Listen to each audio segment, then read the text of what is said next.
Vai dar pra tudo? Não, se for dá. Tá bom? Galinha pra comer? Também a avó também não sabe contar ela tem. Ela põe. Você entendeu? Põe assim, mais ou menos assim. Assim. Acho que assim dá. Atenção no que você está Vou fazendo. misturar bastante. Então, peraí. Agora vamos abrir um buraco aqui no meio. Por quê? Para pôr o ovo. Um tantinho de óleo. Pronto, tá bom. Pronto, a nossa vasca. Agora, sabe o que você vai fazer? Uhum. Pôr o leite. Esse serviço, vocês cobrem, é isso?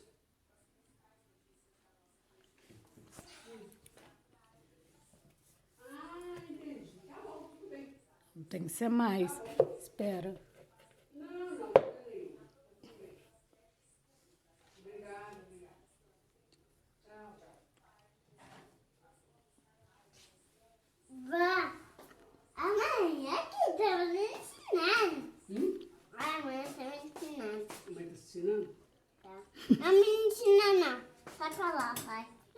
Ou sai. Por que sua mãe tá ensinando? Por que você tá mandando sua mãe sair pra lá? Pra lá, por quê? Assim, desse tamanho, tá bom.